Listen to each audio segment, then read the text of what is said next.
Kinabihan naman ay si Aaron pa rin na nagbabantay kay baby. Nang magising ako hating gabi, nadatnan kong nakaupo si Aaron habang karga niya si baby Hendrik. Hindi naman ito umiiyak pero sa kanilang forma mukhang kaiiyak lang ni baby. Napangiti na naman ako nang masilayan silang dalawa. Hindi ko kasi akalaing tototonghanin ni Aaron ang sinabi niyang siya muna ang bahala sa lahat. Ibibigay niya raw muna ang kanyang oras sa amin dahil sa susunod na mga linggo ay magiging busy na naman siya sa kanyang mga negosyo. Ang swerte-swerte ko dahil sa Aaron na naging asawa ko. Maalaga at todo-todo ko magmahal. Binibigay niya rin sa amin ang kanyang mga oras. Nang makalapit sa kanila ay biglang naimulat na Aaron ang kanyang mga mata. Nagsalubong kaagad ang aming paningin. "What?" Tanong niya. "Wala lang. Gusto lang kitang pagmasdan. Ang gwapo mo kasi." Lumapit ako sa kanya at umupo na rin sa tabi nito. Tulog si baby nang lumapit ako ngunit nang yayakapin ko na sana si Aaron ay biglang gumalaw si baby Hendrik. Nagkatinginan kami sa isa't isa nang umiyak na ito ng tuluyan. "I'm sorry, hubby. Matulog ka na, wifey. Ako na bahala kay baby. 2 linggo ang duty ko kaya matulog ka na. Huwag ka na magpuyat." "Sure ka?" Panigurado ko pa. Kita naman sa mga mata niya ang puyat. Ilang araw na kasing siya nagbabantay kay baby sa gabi. "Of course, wife. Gusto ko maranasan man lang kasi ang naranasan mo noon sa triplets. Ganito pala, wala kang tulog. Isa pa lang itong binabantayan ko. What more kung 3 pa? Kaya matulog ka na at huwag magpuyat. I'll take care of everything." "Sigurado ka ha?" "Yep. Go to bed and sleep." Nang sabihin niya sa akin iyon ay kaagad na rin naman ako lumapit sa kama para humiga na. Bago ko tuluyang ipikit ang aking mga matay, sinulyapan ko muna ulit ito. Napangiti na lang ako na makitang abala na ulit si Aaron sa bunso namin. Hindi niya ramdam ang antok at puyat kapag nagbabantay kay baby. Habang pinagmamasdan ko si Aaron, naisip ko na naman kung gaano ako kaswerte sa kanya. Wala na akong mahihiling pa dahil nasa kanya na ang lahat. Aaron's POV. Finally, nakatulog din. Hihiga na sana ako sa tabi ni Ali ngunit narinig ko na naman ang iyak ni baby Hendrik. Kalalapag ko lang sa kanya sa crib pero kapag inilalapag ay nagigising. Humihikab na lumapit ako dito para buhatin na naman. Tinignan ko ang diaper. Oh shit! Napamura ako ng malutong dahil may poop na naman ito. Magpapalit na naman ako ng diaper. Gigisingin ko ba si Ali? I really hate the smell of poop. Sinulyapan ko si Ali. Mahimbing pa ang tulog nito. Sinulyapan ko naman ang wall clock. It's already 5 o'clock in the morning. Habang inuhubad ko ang diaper, tinatakpan naman ng isa kong kamay ang ilong ko. Pinunasan ko ng baby wipes. Pagkatapos papalitan ko na sana ng diaper nang bigla na lang na may tumama na kung anong mainit na tubig sa aking muka. What the fuck? Napabulalas ako ng malamang nag-shower niya sa aking muka si baby Hendrik. I mean, pumulandit ang wiwi niya sa aking muka. Oh shit! Muli ay bulalas ko. Ano nangyari? Boses ni Ali ang narinig ko. Narinig ko mga hakbang nitong palapit sa akin. Sa halip na tulungan ako nang nasa harapan ko ni siya ay bigla na lang itong tumawa ng malakas. What's funny? Inis na tanong ko. Basang-basa na mukha ko'y pinagtatawanan pa niya ako. Natigil ang tawa niya. Nagkibit balikat at saka inagaw ang diaper na hawak ko. Wala naman. Isa ka na kasing certified daddy kasi nawiwian ka na ni baby sa mukha. At muli na naman itong natawa. Isinusuot na nito kay baby Hendrik ang diaper. Dumiretso ako sa banyo para maghilamos. Nagising ang diwa ko sa wiwi ni baby Hendrik. Hanggang sa paglabas ko ay naririnig ko pa din ang tawa ng asawa ko. Sinamaan ko ito ng tingin kaya natigil ang pagtawa niya. Ilang minuto ay muli na naman itong natawa. What the hell, wife? Stop laughing! Saway ko sa kanya. Where's Hendrik? Tanong ko at saka sinulya pa ng crib. Nasa crib na, mahimbing ng tulog. Hindi ka pala marunong magpatulog ng baby eh. Asar niya sa akin. Haba, nakatulog na kaya yun pero nagising lang. Halika na nga, igagawa kita ng masarap na kape. Pagyaya niya sa akin na lumabas na ng kwarto. Ikaw lang masarap sa akin. Kinikilig na sinabi ko. Tingnan mo yung mga mata mo. Turo ni Ali sa eyebag ko. What? Tumawa na naman ito. Ali, what's funny? Ang pangit mo ng hobby ko. Ilang gabi ka palang puyat, ang pangit mo na. Patuloy na pangaasar nito sa akin. Dahil naasar ako ay kaagad kong inihakbang ang aking mga paa palapit sa kanya ngunit umatras ito at hindi ko inaasahan tatakbo itong palabas. Ali! Tawag ko at naghahabulan na kaming palabas ng kwarto. Naiwan si Baby Hendrik sa kwarto. May monitor naman sa kitchen na ako at si Ali lang ang pwede mag-on ng button na connected sa aming kwarto. Nakikita namin kung nagigising na ba ito. Inihanda ni Ali ang breakfast habang ako'y nakaupo sa dining chair. Pinagmamasdan nito habang nagluluto. Nang hindi nakatiis, kagad ako lumapit sa kanya para yakapin ito habang nakatalikod. Ipinulupot ko ang aking mga braso sa kanyang bawang. Ang sexy pa rin ng asawa ko. Ang bango pa. Hindi ako nagsasawang amuyin ang laag niya at kahit saang parte ng kanyang kataway nakakaadik. Aaron, nagluluto ako. Malambing na saway niya sa akin nang pagapangin kong aking mga kamay sa kanyang dibdib. Baka biglang dumating ang mga bata. Dagdag na lambing ng asawa ko. Humarap sa akin. Nalaki bigla ang aking mga mata nang maramdaman ko ang kamay ni Ali na nasa aking pagkalalaki na dinadakma na ng kamay niya ito. Pagkatapos ay binitawan rin agad ito at saka pilyang umiti. Hawak pa lang yan, habi ko. Paano pa kaya kung ipapasok ko na sa loob ng pants mo? Pilyang sabi niya sa akin at saka niya ako tinalikuran. This woman is challenging me. Sinundan ko siya sa dining area. Muli kong hinapit ang kanyang bawang habang nakatalikod. Niyakap ko siya. Sinasadya kong madamay niya ang katigasan ko na binubundol ang kanyang pangupo. Let's go back to our room. Pilyo na ibinulong ko sa kanya. Kumawala ang mahinang halakhak ni Ali. Nakakaakit pakinggan. Kagigising lang natin, babalik na naman tayo sa kwarto. Kain muna tayo, hubby, bago bumalik sa kwarto. Okay ba? Humarap naman siya sa akin at saka kinurot ang aking pisngi. Uy, sila daddy at mommy, ang sweet. Pareho kaming nataranta ni Ali at kaagad akong kumalas sa pagkakayakap sa kanya dahil bigla na lang nagsalita sa aming likuran si Hayden. Hindi lang pala siya nag-iisa, kasama niya mga kapatid niya. Si Helios at Aliana ay humihikab at pumipikit-pikit pa mga mata na umupo sa dining chair. Daddy, ano nangyari sa eyes niyo? Puna sa akin ni Aliana. Umupo na rin akong kaharap silang tatlo, tinayaan na lang si Ali na mag-asikaso para sa breakfast. Ang laki ng eyebags mo po. Hindi pa ako nakapagsalita ay dumagdag na naman ng salita sa Aliana. Yeah, don't worry, babalik din sa dating eyes ni Daddy. Sabi ko na lang. Gwapo ka pa rin naman Daddy kahit malaki ng eyebags mo. Sabay tumusok ito ng hotdog gamit ang tinidor na hawak nito. Malaki ang kagat. Natapos din sa pag-aayos si Ali at saka sabay-sabay na rin kaming kumain. After 2 weeks, Ashley's POV. Abala na naman sa main office si Aaron. May pinapatayo na naman kasi siyang bagong building. Hindi ko nga alam na may pinagawa pala siya sa akin na cafe. Noong nakaraang linggo niya lang sinabi sa akin at dinala niya ako doon. Kaya simula ngayon araw-araw na rin akong pumapasok sa simpleng business ko. Iniwan ko si Baby Hendrik sa kanyang yaya at maging ang triplets ay may kanya-kanya na ring yaya dahil nga nag-aaral na rin ang mga ito. Dadaanan kita mamaya pag uwi ko, wife. Sabay tayong uuwi, okay? Kausap ko sa phone si Aaron.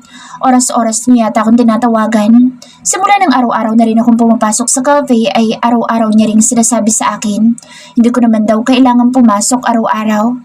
Sinasanay ko nga ang sarili ko sa negosyo dahil baka kapag nalugo ang binigay niya sa aking cafe ay nakakahiya sa kanya. Kapag sinasabi ko iyon, sinasagot niya lang ako ng, hayaan mong malugi. Pinatayo ko lang naman iyan para hindi ka maboard. Nagsasayang pa nga ng pera lalaki iyon. Pinapahayaan niyang malugi ang coffee ko. Nababaliw ba siya? Pansin ko naman ang taas ng sales nitong mga nakarang araw at sunod-sunod iyon na tumataas. Lalo na ngayon, dumadami na mga customers na pumupunta dahil nagiging kilala na at binabalik-balikan na rin nila ang coffee. 2 cappuccino at 2 espresso, please. Sabi ng isang may edad na lalaki. 4 sila na nag-dine in. Sa labas ng cafe ang kanilang pwesto. 2 lang ang tauhan ko. Plano kong andagdagan pa ng isa dahil medyo dumadami na ang customers. Ang sarap talaga ng coffee niyo dito. Nasaan yung may-ari ng coffee nito? Narinig kong boses matanda na naghahanap sa akin. Wait lang po ma'am, tatawagin ko lang po sa Miss Anderson. Sagot naman ang employee ko. Ilang minuto'y bumungad sa aking harapan ng isa sa employee kong babae. Actually, pareho namang mga babae ang tawuan ko kasi nga ayaw ni Aaron na may kasama akong lalaki sa shop ko. Pero syempre may guard na nagbabantay. Ma'am, gusto raw po kayo makilala ng matandang customer. Nakayuko sabi sa akin ni Marga, may edad na rin ito. Tumayo ako at pinauna ko na si Marga. Nang makita ko na matandang babae ay kaagad itong umiti. Ikaw pala may-ari nitong cafe, Iha. Ang sarap ng coffee. Hindi katulad doon sa isang cafe na hindi masarap. Matabang, walang lasa. Itinuro nito ang kaharap naming coffee. Maraming salamat po at nagustuhan yung coffee namin, ma'am. Sagot ko naman dito. Ayoko nilang dugtungan na sinabi niya dahil ayaw ko namang manira ng kapwa kung may-ari ng cafe. Sa susunod ay papupuntahin ko dito ang apo ko. Tama-tama, sanggaw pa iyon. Napakaganda mo at napaka-sexy. Gwapo din ang apo ko, bagay na bagay kayo.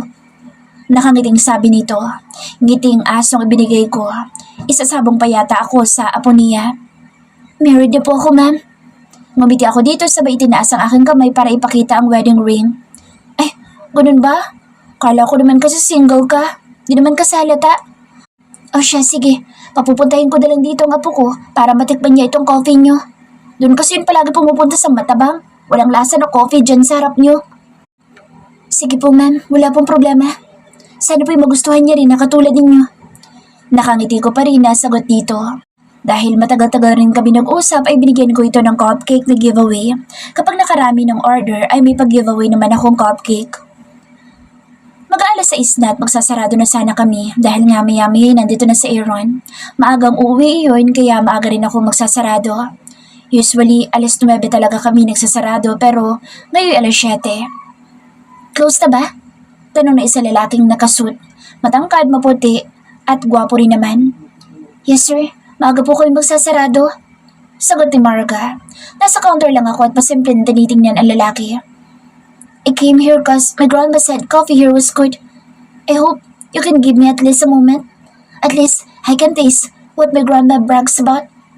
Nakangiting sabi nito. Naku, paano na? Wala pa naman si Aaron kaya pagbibigyan ko na lang ang customer na ito. Wait lang po sir, sasabihan ko lang po kay mom. Lumapit sa akin si Marga. Pumayag na lang din ako dahil hindi naman siya magda-dine in. Sandali lang namang nagawa ni Maria ang order nitong cappuccino. Si Maria ang naka-assign na counter. Ako na ang nagbigay sa lalaki. Thank you so much sir. Hope you like the taste of our coffee. Sabi ko dito na nakangiti. Inaabot ko iyon sa kanya ngunit nang ibibigay ko na sa kanya ay bigla niyang hinawakan ang kamay ko. Nanlalaki ang mga mata ko. Kaagad kong hinablot ang kamay ko. Ah, I'm sorry miss. Nadala lang ako. Ngayon lang kasi ulit ako nakakita ng maganda. Pilyo na ngumiti ito. Tama pala sinabi ni Grandma na maganda may-ari ng coffee na ito. Dagdag na sabi nito. Salamat. Pero kung wala ka ng ibang order, pwede na po kayo lumabas dahil magsasarado na po kami. Gigil na sabi ko. Pinipigilan ko lang ang sarili ko na huwag mainis dahil ayokong pumatol sa customer. Tumawa ito. Hindi ka lang pala maganda kundi masungit pa. Dagdag naman na sabi nito. Excuse me? Hindi na ako nakapigil pa tinarayan ko na ito. Wala. Maganda ka sana kaso bingi ka lang. Tila pabulong nito ngunit narinig ko. Anyway, I have to go. I'll be back tomorrow. Hindi pa ako nakakapagsalita tumalikod na ito. Inis na inis ako sa kaantipatikuhan nito. Ma'am, ang gwapo niya. Bigla namang nagsalita si Marga sa likuran ko. Isa ka pa, Marga. Pinandilatan ko ng mga mata si Marga. Sorry, ma'am. Kagad naman nag-peace sign si Marga. What's going on? Napataas ako ng tingin nang marinig ang boses ni Aaron. Buti na lang ngayon lang siya dumating. Kung nakita niya lalaking iyon, baka napuruhan ni Aaron iyon. Ito yung tunay na handsome mo. Biglang kinikilig na bulong ni Marga sa akin. Bakit nakatas sa mga kilay mo, wife? What happened? Kagad na lumapit sa akin si Aaron at saka hinapit ang aking bewang. Wala naman. Isa lang customer na nanira ng mood ko. Boy? Dagdag na tanong ng gwapo kong asawa. Mas lalong humigpit ang paghapit niya sa bewang ko. Girl. Nagsinungaling na lamang ako at baka hindi na papasok si Aaron sa office niya at magbantay na lang sa akin dito kapag sinabi kong boy iyon. Tara na. Pagyaya ko sa kanya. Yeah. Inagaw niya mula sa akin ang shoulder bag ko na kayang-kaya ko naman dalhin iyon. Bakit kailangan pang agawin sa akin para siya magdala? Mga lalaki talaga. Sa bagay, alagang-alaga niya kasi ako. Kahit sa bahay nga, siya nag-aalaga sa akin na dapat ay ako ang mag-aalaga sa kanya. Biglang nanakit ang aking katawan. Nasa banyo pa si Aaron kaya hinintay ko siyang lumabas na para magpamassage sa kanya. Paglabas nito ng banyo, nakatawa lang ito at nagpupunas ng kanyang basang buhok. Habang tumatagal yata ay mas lalong gumaganda ang katawan ng asawa ko. Nang tumingala ito ay kaagad ko iniiwas ang tingin. Baka kung ano pa isipin ng lalaking ito. Did you think I didn't see you staring at me? He came closer to me and sat on the bed. Ang walang hiya, inubad lang ang towel sa aking harapan. Tumayo ito at naglakad sa aming closet. Nakita ko tuloy ang maumbok nitong pangupo. Hindi ka man lang talaga nahiya. Sigaw ko sa kanya. Kanino ko mahihiya? Sa'yo? Hindi ba't nakita mo na ito na ilang beses? Tatawa-tawa na sagot niya habang pasigaw din niya itong sinasabi. Kahit na. Ang sabihin mo na tatamp kang hawakan ito. Tse, pagod ako Aaron. Lisan mo dyan. Massage mo ako. Sigaw ko at saka dumapa sa kama. Ilang minuto ko naghintay pero hindi pa rin yata tapos itong magbihis. Hanggang sa naipikit ko ng aking mga mata at nakatulog na pala ako. Namalayan ko na lang na may humihimas na sa aking mga hita. Nang sulyapan ko ito, mukha ni Aaron ang bumungad sa akin. Topless at tanging shorts lang ang suot. Nasilayan ko naman ang maninipis na balahibo sa kanyang puson. Napaiktad na lang ako nang maramdamang iba na ang inihimas ng kamay niya. Kanina nasa mga hita ko lang ito pero ngayon ay nasa labas na ng panloob ko. Kagad ako tumihaya para sawayin ang ginagawa niya. Pagod pa naman ako. Wala ako sa mood na makipagbakbakan sa kanya sa kama. Aaron, nagpapamasahe lang ako kung saan-saan na naman napupunta mga kamay mo.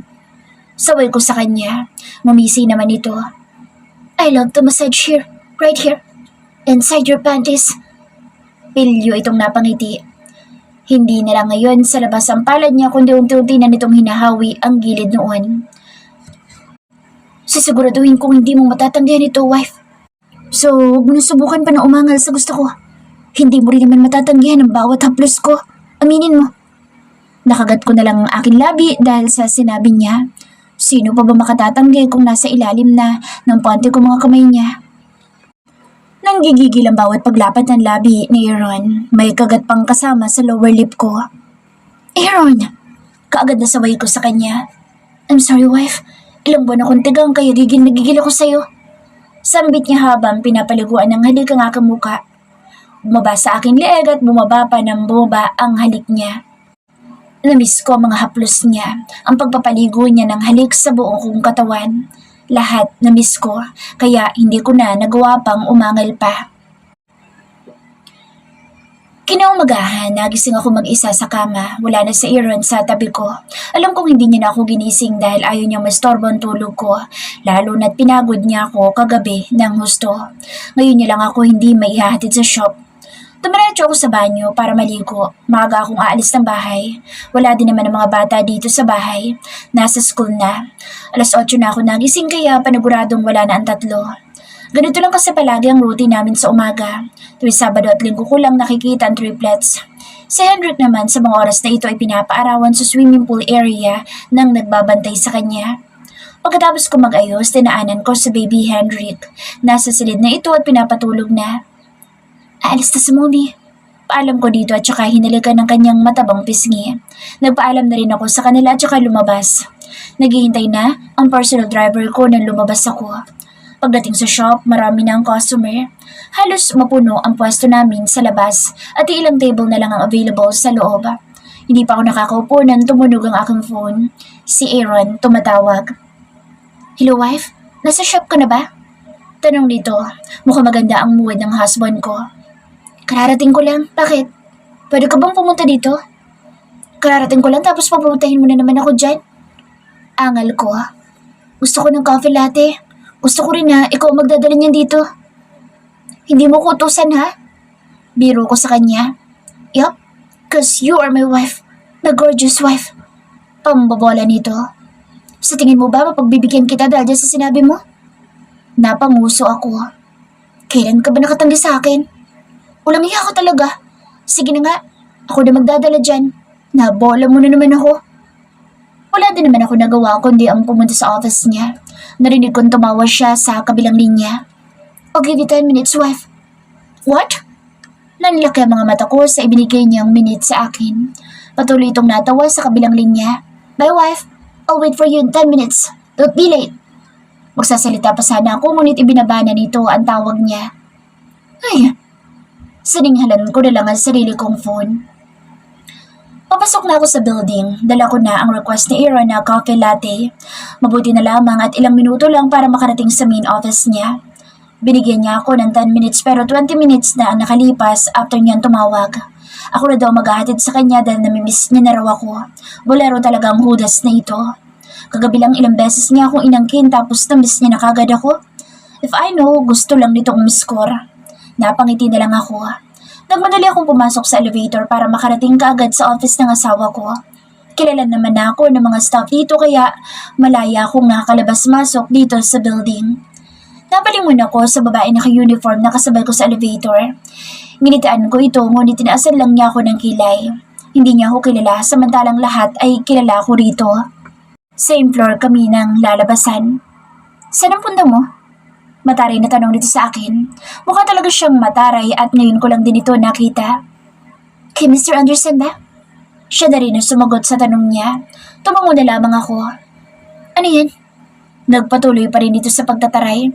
Dadalhin mo ba yan sa kanya? Oo. Tanging sagot ko. Ako na magdadala niya sa kanya. Total, doon din naman ako pupunta. Ako na. Nginitaan ko pa rin ito. Ako na, para may dahilan ako sa kanya na pumasok sa office niya. May pagkamalandi ang boss nito nang sabihin ng katagang iyon. Ano? Tumaas kaagad ang mga kilay ko sa sinabi niya. Sino ba babaeng ito? Mukhang sa mga pananalita niya pa lang ay type niya ang asawa ko. Ako na magdadala niyan. Isa kang delivery woman, hindi ba? Ito, kunin mo na para pwede ka nang umalis at ibigay sa akin yung dala mo. Binigay niya sa akin ng 50 pesos. Hindi na lamang ako umimik. 50 pesos? Seryoso? Aanin ko yun. In fairness ha, magdi-deliver ka lang ang social na suot mo. Akitin mo rin yata ang boss ko, no? Nagpantingan-teng ako sa sinabi niya. Akitin? What the? Pinagbintangan pa niya akong delivery woman? Mukha ba akong delivery woman dito sa suot ko? Kukumprontahin ko na sana ito nang biglang bumukas ang elevator. At pagbukas na ito tumambad sa amin ang dalawang lalaki na naka-black suit. Ma'am, kaagad na nagbigay galang ang dalawang lalaki sa akin. Nalingunin ko ang babae nagtatry sa akin sa loob ng elevator ay nanlaki ang mga mata nito. Bakit kayo nakayuko sa kanya? Takan-taka na tanong ng babae sa dalawang lalaki. Asawa siya ni Mr. Anderson. Sagot ng isang lalaki. Nanlaki ang mga mata ng babae at bumilog ang labi nang marinig ang sinabi ng isang lalaki. This way po, ma'am. Mr. Anderson is waiting for you. Binigyan ako ng daan ng dalawang lalaki. Nang lingunin ko muli ang babae, hindi pa rin makagat over ang panlalaki ng mga mata nito at pamimilog ng labi. Biglang-bigla siya at hindi makapaniwala na ako ang asawa ng boss niya. May balak pa siyang landiin ang asawa ko. Kumanda ka sa akin, Anderson. Pinagbuksan ako ng dalawang lalaki. Tuloy-tuloy akong pumasok sa opisina ng gwapo kong asawa. Nakaupo sa swivel chair habang hawak ang pen nito. Pinaglalaruan ang kanyang mga kamay habang iniikot-ikot ito sa kanyang mga daliri. Ang tagal mo. Nainip akong kakahintay sa'yo, wife. Gusto na agad kitang makita. What is the reason why you're late? Sinabangutan ko ito ng aking mukha. Tanasan ko rin ang mga kilay. Padabog kong inilapag ang coffee niya sa kanyang table. Nabigla pa siya sa ginawa ko kaya napatayo ito. Anong problema mo? Takan-taka na tanong niya. Nakataas pa rin ang mga kilay ko. Hindi ko alam pero naiinis ako dahil hindi ako kilala ng babaeng empleyado niya. Hindi mawala sa isip kung baka nilalandi siya ng babaeng iyon. Problema ko? Ikaw! What? Bakit ako? Turo niya sa kanyang sarili. May nakasabayan akong babae sa elevator. Panimula ko. Then? Hinihintay niya mga kasunod na sasabihin ko. Hindi niya ako kilala. Isa pa gusto kanyang landiin. Padabog na pagbitaw ko sa salita. Then? Sa tingin mo ba magpapalandi ako? Oo. Maganda siya, sexy at maputi. Sa tingin mo ba maaakit ako sa kagandahan niya? For me, ikaw lang maganda sa paningin ko. Kinagat ko ang labi ko dahil sa sinabi niya. Hindi ko alam pero kinilig akong bigla. Teka, sino ba yung babaeng tinutukoy mo? Napahilot siya sa kanyang noo habang ang isang kamay inasa kanyang bewang. Hindi ko kilala, basta maganda. Marami maganda dito. Kaagad na sabi niya. Mas lalo ko siyang sinamaan ng tingin. Marami maganda pala. I mean, Maganda, oo. Magaganda ang empleyado ko pero never akong papatol sa empleyado ko. Tom, my wife is fucking jealous. Alam mo, ikaw lang ang mahal ko. Kahit magubad pa sila sa harapan ko, ikaw lang at ang tanging mukha at katawan mo lang ang sasambahin ko. Ngayon, maliwanag na ba sa'yo, wife? Huwag ka magsasalo sa mga babae dito dahil alam nila na ikaw lang maganda sa paningin ko.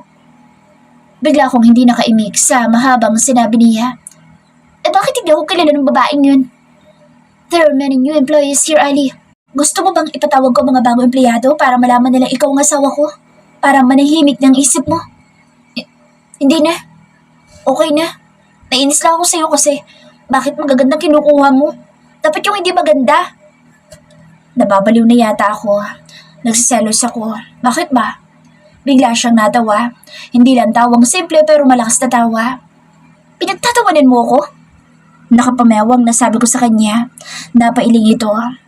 I just can't imagine that you're really like that when you're jealous, wife. Napahilot pa ito sa noo. Sino hindi magsiselos kung sobrang gwapo ng asawa ko? So, inaamin mong sobrang gwapo ko? Oo. Nahihiyang sambit ko. Don't worry. Sa susunod, pangit ang kukunin ko mga empleyado para wala ka nang iisipin pa. Ayoko nagsiselos ka sa mga babae dito dahil walang makapapantay sa'yo. Ashley Anderson, ikaw ang pinakamagandang babae sa paningin ko. So trust me, okay? May tiwala ko sa'yo pero yung mga malalandi na babae nakapaligid sa'yo, wala. Lalo na yung nakasabay ko sa elevator. Nakanguso ko sabi sa kanya. Lumapit siya sa akin at biglang hinapit ang bewang ko. Sino ba yan? Bulong niya sa akin. Nakiliti ako sa hininga niyan tumatama sa leeg ko. Kumalas din naman siya sa aking bewang at saka naglakad muli. Lumapit siya sa kanyang office table. Kaagad na kinuha ang telepono at kung sinong tinawagan nito. I'm calling all the employees. Narinig kong sabi ni Aaron sa kausap nito sa telepono. Nanlaki ang mga mata ko. Sineryoso niya ang pagpuputok ng butchi ko. Sumanyas akong wag na pero hindi siya nakinig sa akin. Right now. Otoridad na utos ni Aaron sa kausap nito. Na ibaba ang telepono ay seryoso na itong nakatingin sa akin. Ngayon, magiging kampante ka na dahil ang babaeng yun ngayon din ay tatanggalin ko. Ano? Lahat ng magandang babae dito sa office ko ay tatanggalin ko. Nanlaki ang mga mata ko sa sinabi ni Aaron. Nagbibiro lang naman ako. Kinakabahan ako. Alam ko hindi marunong magbiro pagdating sa ganito sa Aaron. Talagang tinototoo niya ang mga sinasabi niya. Hindi ko naman gustong mawala ng trabaho ang mga babae dito. Nakaupo si Aaron sa swivel chair na parang wala lang sa kanya habang hinihintay na dumating ang mga bago niyang employees. Habang ako hindi na mapakali, nang dahil na naman sa akin baka matanggal niya ang mga ito. Kanina ka pang paikot-ikot dyan. What's wrong? Takanta-taka na tanong niya. Ikaw kasi, pinapupunta mo pa dito. Ang sabi mo magagandang employees ko. Ngayon tinatanggal ko, ayaw mo naman. Ano ba talaga wifey? Pagputol niya sa sasabihin ko. Kasi ayoko namang ako ang dahilan kung bakit mawawalan sila ng trabaho. Hindi ako mapakali. Huwag mo nalang isipin na sinabi ko sa'yo kanina. Hindi pa rin ako mapakali. Nagigilty tuloy ako. Natigilan kami pareho nang may kumatok sa pinto. Sir, nandito na po mga bagong employees. Sigaw ng babae sa labas ng pinto. Let them in. Ganti namang sigaw ni Aaron. Napatikim ako. Napako ang paningin ko sa pintuan ng isa-isang pumasok ang mga empleyado ni Aaron. Napaawang na lang ang labi ko. Magaganda nga mga ito. Hindi ko mapigilan tingnan ng asawa ko ngunit tila wala namang reaksyon si Aaron. Blanco ang reaksyon kahit pa nakakita ng magaganda at hindi rin may kakaila na lahat sila magaganda ang katawan. Kailan ba ako na-insecure? Maganda naman ako Sexy rin naman ako at maputi. Nasa ganun akong pag-iisip na biglang magsalita si Aaron. Wifey, sabihin mo sa akin ngayon kung sino sa kanila ang nakasabay mo kanina sa elevator na gustong landiin ako. Napatuwid ako ng tayo at saka sinuyod ko ng tingin ng mga babae na nasa aking harapan. Mga siyam yata sila. Wala naman yung babaeng nakasabay ko kanina. Napailing na lang ako. What? Tell me now, so I can fire her. Muli ay sabi ni Aaron sa akin. Muli ako napailing. Wala sa kanila. Sagot ko habang umiiling-iling. Meron pa bang naiwan sa labas? Tanong ni Aaron sa mga ito. Si Isa po, sir. Nagpaiwan po sa labas. Ayaw pumasok. Sagot na isang babae. Papasukin niyo si Isa. Utos ni Aaron. Bukas ang pinto at doon pumasok ang nakayuko na babae. Nakilala ko ito nang tumingala at nagkasalubong ang aming tingin. Nasilayan ko ang kanyang mukha. Hindi ako nagkakamali. Siya ang babaeng nakasabayan ko kanina sa elevator at pinagkamalan akong delivery girl. Kaagad ito lumapit sa akin ay kinagulat ko. Nakayukong hinawakan ng kamay ko. Sorry po. Sorry ma'am. Hindi ko naman po alam na asawa po pala kayo ni sir. Patawarin niyo po ako sa nasabi ko kanina. Panghihingi nito ng pasensya. Nanatili ito nakahawak sa mga kamay ko. Kung hindi ba akong asawa ng boss mo, hindi kayo hihingi ng sorry? Mabuti na lang at ako ang nasabihan mo kasi talagang hindi na mangyayari ang binabalak mo. You are fired. Hindi ka lang nagbanta na akitin ng asawa ko, kundi na mahiya ka pa. Dinamay mo pa ang trabaho ng mga delivery. Marangal na trabaho iyon kaya huwag mong maliitin. Nag-init bigla ang ulo ko. Naalala ko lang ang mga sinabi niya kanina na nasa elevator kaming dalawa. I'm sorry po. Huwag niyo po akong tanggalin.